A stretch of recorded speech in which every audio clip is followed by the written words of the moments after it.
Você sabia que o sumo sacerdote Caifás foi responsável pela passagem de Jesus? Caifás teve um papel crucial no julgamento e crucificação de Jesus Cristo, eventos que formaram a base do cristianismo. No entanto, depois de ser assombrado por rumores sobre a ressurreição de Cristo, Caifás teve uma visão em que encontrou o Messias ressuscitado. Essa experiência transformou sua vida, deixando o astuto sumo sacerdote consumido pela culpa.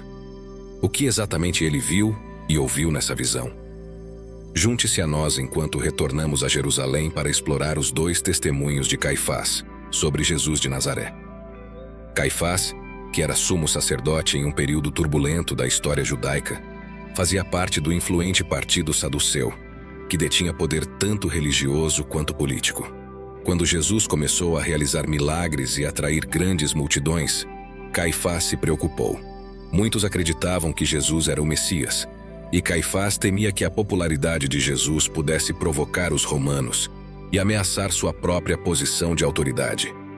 Quando Caifás viu as multidões aplaudindo Jesus durante sua entrada triunfante em Jerusalém, ele sentiu-se forçado a agir. Foi a partir desse momento que ele iniciou os eventos que culminaram no julgamento e execução de Jesus.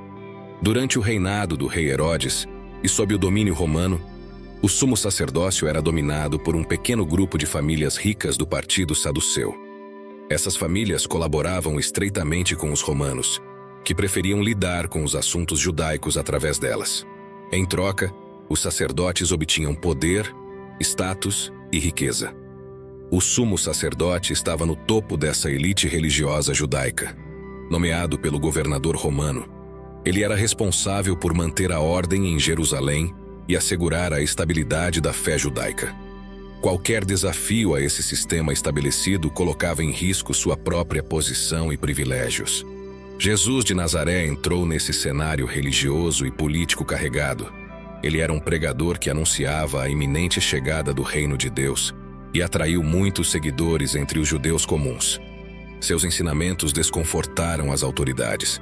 Porém, quando Jesus chegou a Jerusalém durante a Páscoa e foi recebido com entusiasmo pelos peregrinos que acreditavam que ele era o Messias esperado, o sumo sacerdote Caifás tomou conhecimento do evento. Rapidamente, Caifás convocou os membros do Sinédrio, o conselho governante judaico, para uma reunião em seu palácio. Eles discutiram o que fazer com aquele homem que realizava muitos milagres e estava atraindo uma quantidade crescente de seguidores. Eles estavam preocupados que, se Jesus continuasse a ganhar popularidade, os romanos pudessem interpretar isso como um desafio à sua autoridade. Essa situação poderia não apenas ameaçar suas posições de poder, mas também colocar em risco suas vidas e a segurança de toda a nação judaica. Percebendo o crescente pânico, Caifás, o sumo sacerdote, repreendeu os membros do conselho por sua falta de compreensão. Ele argumentou que seria melhor que um homem morresse do que toda a nação fosse destruída. Embora Caifás alegasse preocupação com o bem-estar do povo judeu, na realidade, ele estava mais preocupado com sua própria segurança. Sem hesitar, ele decretou que Jesus precisava ser morto rapidamente. Com essa decisão, o poderoso líder religioso deu início a uma série de eventos que resultariam no julgamento e na execução de Jesus Cristo. O que Caifás não sabia era que, a partir desse ato, surgiria o cristianismo, e dentro de alguns séculos a perseguição romana aos cristãos acabaria por transformar o cristianismo na religião oficial do império que ele estava tentando apaziguar. Caifás caminhava de um lado para o outro em seus luxuosos aposentos no Templo de Jerusalém. Como sumo sacerdote do Sinédrio judaico, o peso da liderança era grande sobre seus ombros.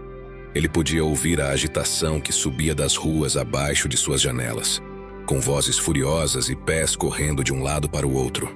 A cidade estava em tumulto por causa do controverso pregador de Nazaré, Jesus.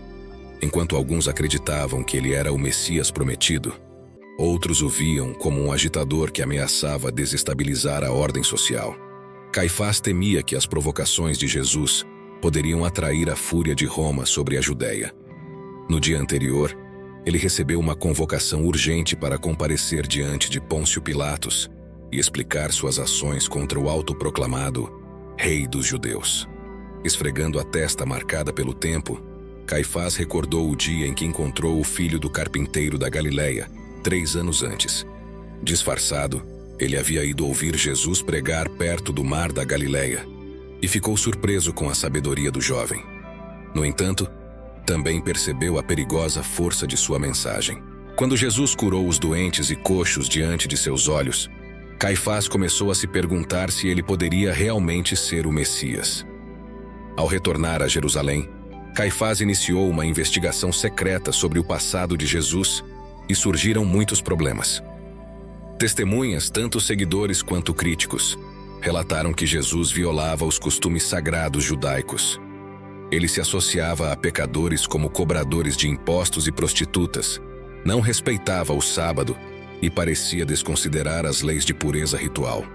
O mais alarmante eram suas declarações audaciosas de ter autoridade sobre o templo, a lei e todo o sacerdócio judaico. Jesus havia afirmado em um sermão que o tempo havia chegado e que o reino de Deus estava próximo. Os anciãos do Sinédrio concordaram que suas ideias radicais ameaçavam dividir a nação judaica. Quando Caifás soube que Jesus havia expulsado os cambistas dos pátios do templo, ele não suportou mais a situação. Após a prisão de Jesus nos olivais do Getsêmani pelos seus guardas, Caifás decidiu obter respostas do agitador. Sentado em seu trono esculpido e dourado no salão de julgamento, Caifás olhou para o prisioneiro desleixado com desprezo. Jesus manteve um olhar sereno enquanto Caifás recitava a lista de acusações contra ele. O sumo sacerdote pressionou Jesus para que explicasse suas ações inflamatórias e perguntou se, caso o conselho o perdoasse, ele desistiria dessas atividades no futuro. Jesus levantou a cabeça com a coroa de espinhos marcando seu semblante e respondeu com firmeza: não. Após consultar os anciãos do templo, Caifás anunciou com pesar o julgamento: a crucificação. Ele justificou sua decisão como uma necessidade para remover uma ameaça que poderia comprometer a preservação da nação judaica. Que seu sangue caia sobre nós e sobre nossos filhos, pensou Caifás sombriamente. Horas depois, ficou surpreso ao receber a notícia de que o prisioneiro havia sido executado pelos romanos. Desesperado, Caifás enviou uma mensagem urgente a Pôncio Pilatos, argumentando que o julgamento de Jesus foi ilegal e que deveria ter sido levado à Suprema Corte Judaica. Ele suspeitava que Pilatos havia apressado o julgamento por medo ou má vontade. Agora, Caifás se via perante o procurador romano, responsável por essa sentença precipitada e injusta. De volta ao presente, suspirou e ajustou sua couraça adornada com esmeraldas. Seus servos chegaram para escoltá-lo ao palácio de Pilatos para o interrogatório. Enquanto Caifás descia pelas ruas agitadas da cidade, ele se preparava para defender seu povo contra a possível retaliação romana. Mal sabia ele que o humilde Galileu que havia sentenciado logo mudaria o mundo. E o papel de Caifás na passagem do Messias seria lembrado para sempre. Relatos surpreendentes surgiram sobre um homem milagroso chamado Jesus, que exibiria poderes sobrenaturais. Ele realmente curou os doentes e dominou a própria natureza? Vamos explorar esses relatos e verificar a verdade. É Jesus de Nazaré! Alguém gritou. O anúncio ecoou pela praça empoeirada da vila em uma quente tarde de primavera. O sol do meio-dia brilhava intensamente enquanto uma multidão crescente se amontoava, com pescoços esticados para ver o homem da Galileia, que supostamente curava os doentes e ressuscitava os mortos com poderes milagrosos. Entre os espectadores, Pedro e João, 2 pescadores e primeiros discípulos de Jesus, passavam pelo grupo de pessoas reunidas. Eles testemunharam milagres surpreendentes com seus próprios olhos e se dedicaram a compartilhar as habilidades sobrenaturais de Jesus com o povo. Pedro, com a voz rouca, exclamou: reúnam-se, boas pessoas. Vimos sinais e maravilhas milagrosas nas mãos deste profeta que desafiam todas as explicações terrenas. Murmúrios percorreram a multidão, enquanto Pedro narrava a história da violenta tempestade no mar da Galileia. Ele descreveu a tranquila cena ao anoitecer, que foi abruptamente interrompida por vendavais violentos que surgiram do nada. O barco, segundo Pedro, foi sacudido violentamente, com as velas quase rasgando-se. Eles temiam que seu fim estivesse próximo. Naquele momento, Pedro recordou ter acordado Jesus, que estava dormindo na popa. Com uma calma impressionante no meio da tempestade, Jesus levantou-se e ordenou os ventos: paz, fiquem quietos. Imediatamente o ar tornou-se tranquilo e as águas se acalmaram, ficando tão suaves quanto vidro.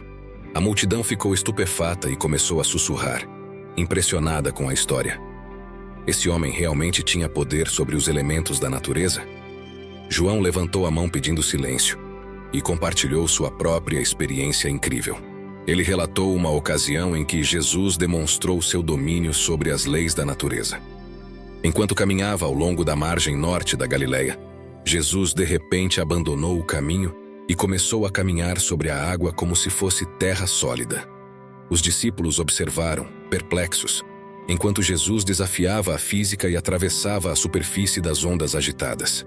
Impulsivamente, Pedro gritou, perguntando se poderia se juntar a ele na caminhada milagrosa. Recebendo o sinal positivo de Jesus, Pedro, hesitante, começou a andar sobre as ondas turbulentas.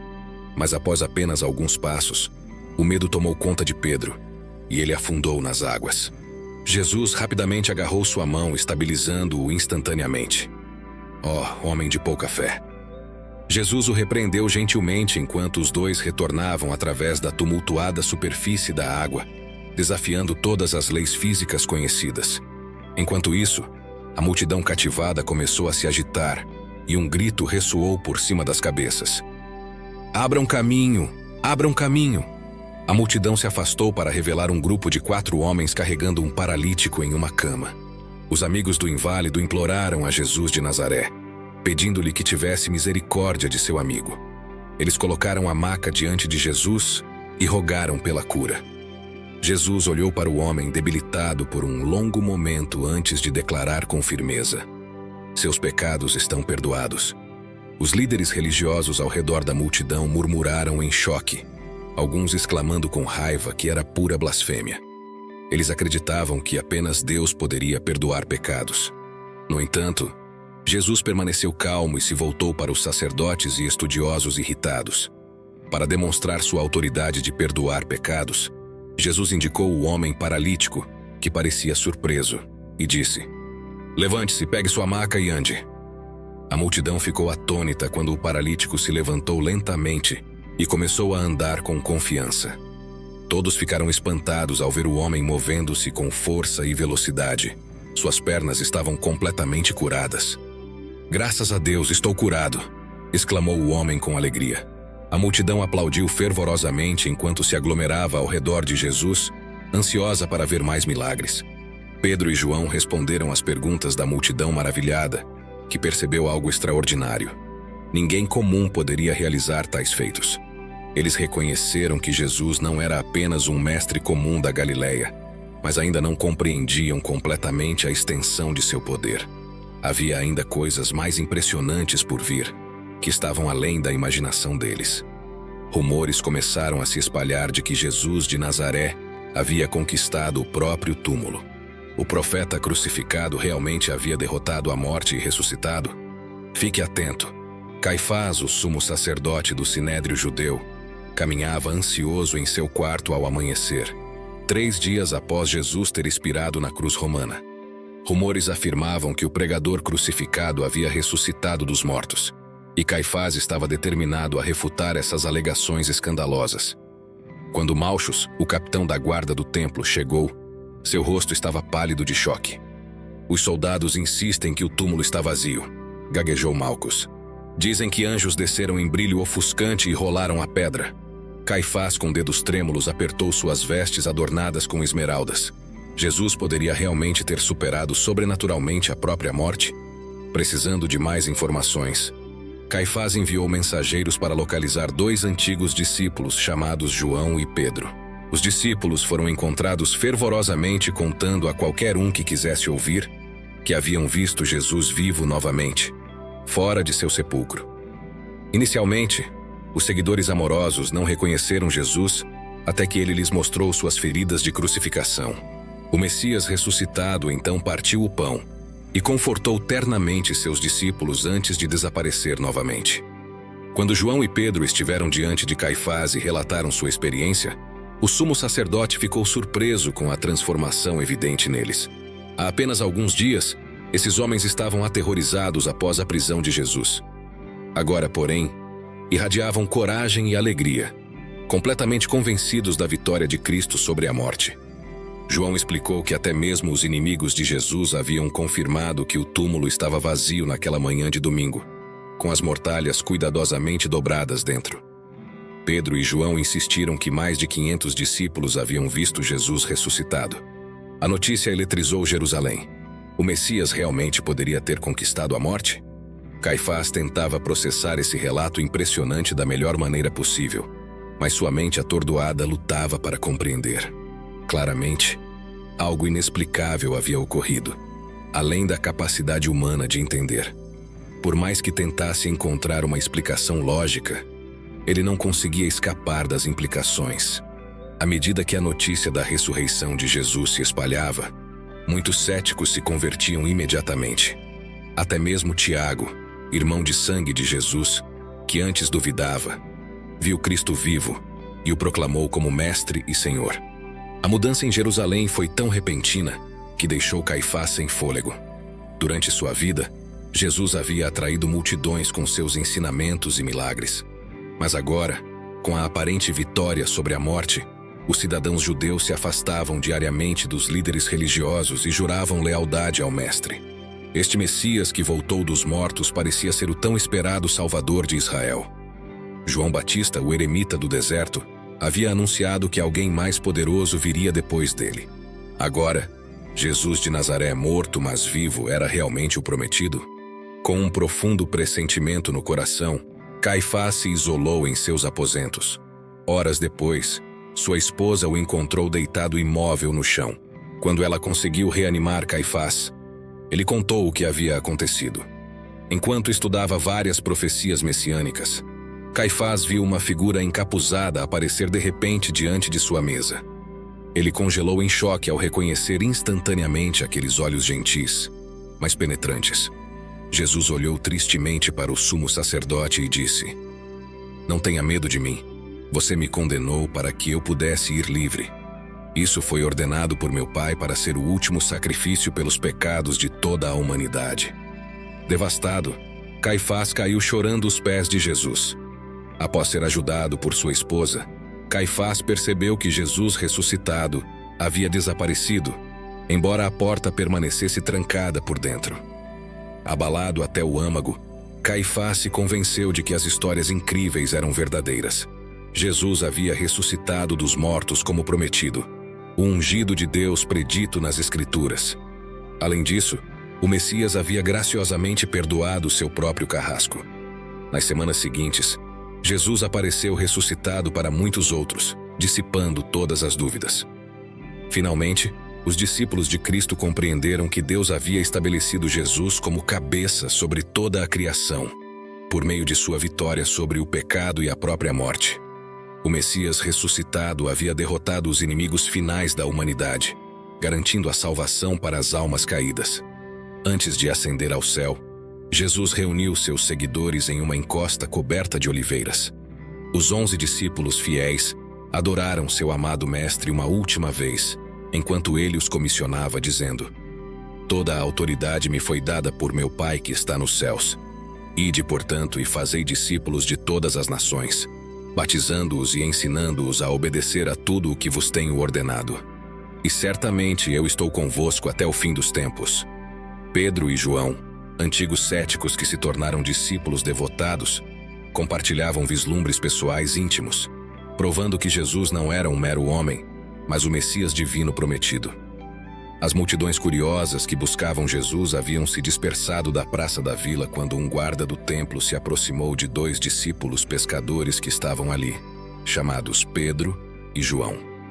Esses antigos seguidores eram conhecidos por seu conhecimento privilegiado sobre o controverso pregador de Nazaré. "Como você conheceu esse Jesus pela primeira vez?" perguntou o guarda. Ele havia ouvido falar da sabedoria incomum de Jesus e queria obter ensinamentos daqueles próximos a ele. Pedro explicou que tudo começou quando seu irmão André, um cético na época, encontrou Jesus e percebeu algo extraordinário. André correu para contar a Pedro que eles haviam encontrado o Messias.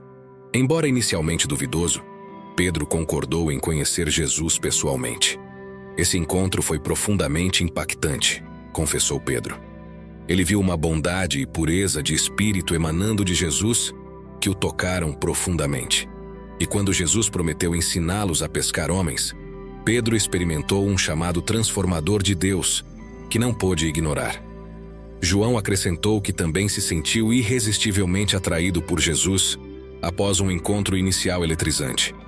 O amor e o cuidado genuínos que Jesus irradiava tinham um efeito quase mágico, atraindo multidões, incluindo ele próprio. No entanto, Pedro explicou que enquanto uma pessoa comum apenas testemunhava o ministério público de ensino e milagres de Jesus, eles, como discípulos, desfrutavam de um acesso pessoal íntimo ao Mestre. Observando Jesus orar e recitar versículos das Escrituras que parecia conhecer de cor, os discípulos sentiam uma conexão com Jesus, com Deus e com as antigas Escrituras sagradas. Além disso, Pedro afirmou que o caráter sem pecado de Jesus testemunhava suas origens celestiais. Nunca impaciente, irritado, orgulhoso ou cruel, Jesus distribuía apenas graça e verdade, mesmo diante de constantes maus-tratos. Os discípulos não conseguiam compreender a paz sobrenatural de Jesus em meio à turbulência, como se ele se comunicasse com anjos ocultos dos olhos mortais. Quanto mais o conheciam, mais a realeza divina de Jesus brilhava através de sua fachada humilde, acrescentou João com entusiasmo. Embora parecesse um homem comum, em momentos especiais, o próprio ambiente ao redor de Cristo parecia brilhar com uma santidade transcendental. Sua aura sobrenatural simplesmente superava as normas humanas. Pedro continuou descrevendo uma cena que ficou gravada em sua memória. Jesus brilhando de maneira translúcida enquanto conversava com Moisés e Elias. Os discípulos não conseguiam entender como Jesus convocava santos mortos há muito tempo, mas a exibição sobrenatural era inegável. Uma voz desencarnada declarou: "Este é meu filho amado, ouçam-no." Compartilhando momentos íntimos como esse, cada discípulo percebeu que Jesus não era um mero profeta. Suas palavras tinham poder criativo. A natureza e os espíritos se submetiam às suas ordens. Ele conhecia o coração mais íntimo dos indivíduos e percebia situações a quilômetros de distância. Verdadeiramente, Jesus era o ungido prometido vindo diretamente da presença do Pai, concluiu João com admiração. Nenhuma outra explicação parecia se encaixar para justificar sua sabedoria, milagres, caráter impecável e vislumbres de glória que sugeriam uma divindade. O guarda do templo recebeu esse testemunho notável com uma expressão de dúvida. Se esses homens antes céticos estavam dizendo a verdade, quem era esse Jesus? Um encrenqueiro? Um lunático? Uma lenda em formação? Ou, inconcebivelmente, o próprio Deus encarnado? Alguém com o poder de atravessar portões trancados? O Messias? Enquanto o guarda se afastava, balançando a cabeça em descrença, Pedro e João trocaram sorrisos cansados. Eles estavam dispostos a ignorar as zombarias dos críticos. Tinham apostado tudo no Galileu que provou ser o Redentor divino ao retornar à vida, após uma execução horrível. Jesus era exatamente quem ele dizia ser: a ressurreição e a vida. O Rei dos Judeus e Senhor de todos. Agora, o sumo sacerdote Caifás encontrava-se assombrado pelos rumores da ressurreição de Cristo. Caifás teve uma visão do Messias ressuscitado, uma experiência que mudaria sua perspectiva para sempre. Vamos explorar o que aconteceu. Caifás acordou de repente, respirando pesadamente, com seus lençóis luxuosos encharcados de suor. Desde que ordenou a crucificação de Jesus de Nazaré 3 dias atrás, ele vinha tendo pesadelos terríveis. E agora, ouvir rumores de que Jesus estava vivo novamente só intensificava sua agitação interna. Na penumbra de seu quarto, Caifás refletia sobre os eventos recentes em Jerusalém. Quando Jesus foi preso no jardim do Getsêmani, os guardas de Caifás o trataram brutalmente, zombando e espancando-o. Testemunhas falsas distorceram as palavras de Jesus para acusá-lo de blasfêmia diante de Caifás. O sumo sacerdote havia perguntado: "Você é o Messias, o Filho de Deus?" Jesus, embora exausto, respondeu: "Sim, eu sou." e você me verá com poder vindo sobre as nuvens celestiais. Irritado com a afirmação de Jesus, Caifás rasgou suas roupas e o declarou digno de morte por se igualar a Deus.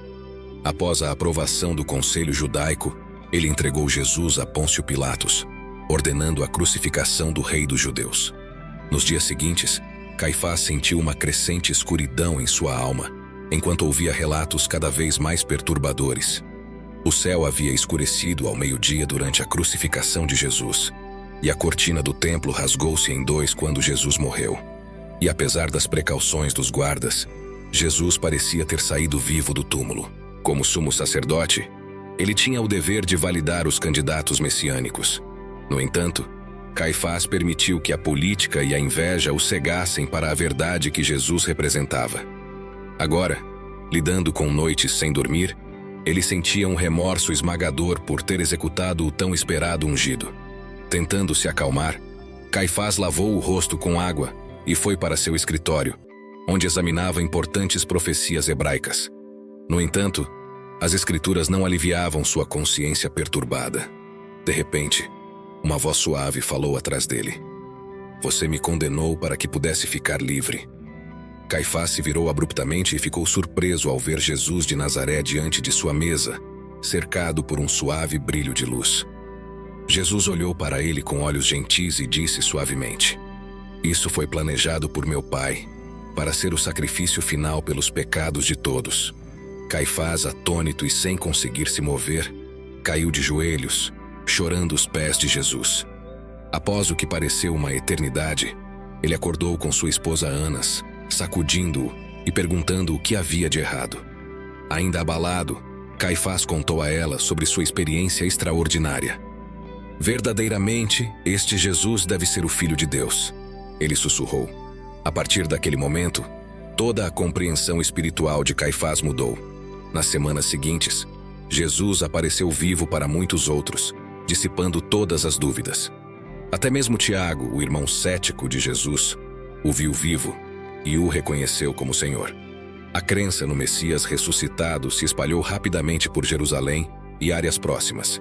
Com a agitação perturbando a liderança judaica, Caifás prudentemente evitou a visão pública, passando seus dias em oração solitária.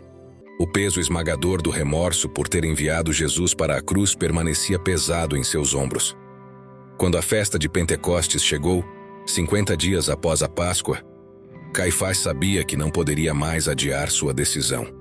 Com Jerusalém cheia de peregrinos judeus, o sumo sacerdote finalmente apareceu. Convocando uma reunião de emergência do Sinédrio, Caifás anunciou dramaticamente sua renúncia como sumo sacerdote, surpreendendo a todos os presentes. Com a voz embargada, ele confessou seu grave erro ao ter declarado Jesus um herege, quando evidências abundantes confirmavam que ele era o ungido predito. Expressando profundo remorso por seu papel crucial na condenação do inocente Filho de Deus à morte, Caifás concluiu entre lágrimas que não era digno de liderar o povo de Deus. Enquanto o conselho assimilava essa admissão chocante, Caifás removeu suas brilhantes vestes sacerdotais e se retirou, deixando para trás uma multidão atônita e consternada. Jonathan, seu antigo representante, foi rapidamente eleito como o novo líder religioso de Jerusalém. Retirando-se para sua propriedade, ex-sumo sacerdote Caifás passou seus anos restantes em solidão, frequentemente consumido pelo lamento por suas ações precipitadas contra o Messias. Enquanto isso, a ressurreição impactante de Jesus tornou-se o catalisador de uma nova fé transformadora, que se espalhou de Jerusalém para os confins mais distantes do Império Romano e além. Quando Caifás renunciou, seu sucessor, Jonatas, adotou políticas cautelosas em relação ao crescente movimento de Jesus. Apesar da turbulência, o cristianismo continuou a se expandir, cumprindo a grande comissão de Cristo. À medida que a notícia da renúncia de Caifás se espalhava, o ancião-chefe Anás convocou uma reunião de emergência com todo o tribunal do Sinédrio, composto por 71 membros. Eles discutiram rapidamente quem deveria substituir Caifás, e Anás sugeriu seu genro, Jonatas ben Ananus. Embora Jonatas fosse jovem, com apenas 36 anos, Ele rapidamente se posicionou como o próximo sumo sacerdote. Por meio de promessas nos bastidores, Jonatas conseguiu ganhar apoio unânime para liderar os assuntos espirituais de Jerusalém. Ciente da situação delicada, Jonatas abordou o tópico do controverso Jesus com cautela. Como saduceu, ele não acreditava em ressurreição ou milagres. No entanto, com um número crescente de pessoas convertidas ao cristianismo, ele não podia ignorar aqueles que adoravam Jesus como se ele tivesse ressuscitado dos mortos. Jonatas não compreendia plenamente a rapidez com que o movimento iniciado por Jesus cresceria. Em 30 anos, dezenas de milhares de seguidores, conhecidos como cristãos, estavam espalhados por cidades em todo o Império Romano. Os apóstolos, com a missão dada por Jesus, pregaram corajosamente sobre o retorno à vida de seu líder executado e a salvação oferecida por meio dele. Essa mensagem alcançou não apenas as pessoas comuns, mas também oficiais do governo, fazendo Jonatas reconhecer o impacto crescente da igreja cristã. Em 63 d.C., Jonatas se viu em uma posição difícil, pois os zelotes radicais se rebelaram contra o governo romano, e ele temia que a presença generalizada do cristianismo em Jerusalém pudesse suscitar desconfiança por parte dos romanos. Após 10 anos em sua liderança, Jonatas percebeu que precisava de novas estratégias para liderar em tempos de mudança. O governo opressivo dos romanos eventualmente levou a uma grande revolta judaica. Apesar dessa turbulência, a jovem igreja cristã em Jerusalém sobreviveu e alterou o curso da história. O sucesso da propagação do cristianismo pode ser rastreado até as instruções dadas por seu fundador, Jesus de Nazaré, a seus 500 discípulos pouco antes de sua ascensão. Toda a autoridade me foi dada no céu e na terra. Portanto, vão e façam discípulos de todas as nações, batizando-os em nome do Pai, do Filho e do Espírito Santo. Caifás desempenha um papel crucial nos relatos bíblicos dos últimos dias de Cristo. Sua declaração de que Jesus deveria ser morto é citada por João como uma profecia sobre a morte sacrificial de Jesus pela nação de Israel. Os 3 evangelhos sinóticos também destacam o papel do sumo sacerdote na conspiração contra o popular pregador da Galileia. Fora das Escrituras, Caifás é mencionado nos escritos históricos de Flávio Joséfo, um historiador judeu que serviu como comandante na Galileia durante a primeira revolta judaica contra Roma. Após sua captura, Joséfo conquistou o favor da família imperial, escrevendo textos favoráveis a Roma. Mesmo assim, sua menção a Caifás e o ano de sua ascensão ao sumo sacerdócio fornecem uma evidência extrabíblica precoce de sua existência. Em 1990, arqueólogos fizeram uma descoberta surpreendente ao escavar um cemitério ao sul da cidade velha de Jerusalém. Encontraram caixas de ossos elegantemente decoradas com inscrições em aramaico, uma das quais estava marcada como José, filho de Caifás. Esta caixa continha os restos mortais de um homem de cerca de 60 anos, uma idade compatível com o ano de ascensão de Caifás mencionado por Joséfo. A descoberta forneceu evidências físicas concretas sobre a existência de Caifás. Como resultado das pesquisas arqueológicas modernas, há pouca dúvida de que o sumo sacerdote Caifás desempenhou um papel real e significativo nas manobras políticas que levaram à crucificação de Jesus Cristo. Sua decisão de sacrificar um homem por sua nação teve um impacto histórico muito maior do que ele poderia ter imaginado. Como é lindo levar a palavra do Senhor. Se você tem vontade de criar o seu próprio canal, assim como o nosso, para conseguir levar a palavra do Senhor cada vez mais longe, clique no primeiro comentário fixado e aprenda, mesmo que você seja um completo iniciante. E para você que se interessa por curiosidades e sabedorias bíblicas, deixamos aqui um dos nossos vídeos mais impactantes. Veja com detalhes o terrível fim de Anás e Caifás. Você ficará surpreso. Clique e acompanhe. Mais uma vez, obrigado pela atenção e que você permaneça sob a graça de Deus. Até breve.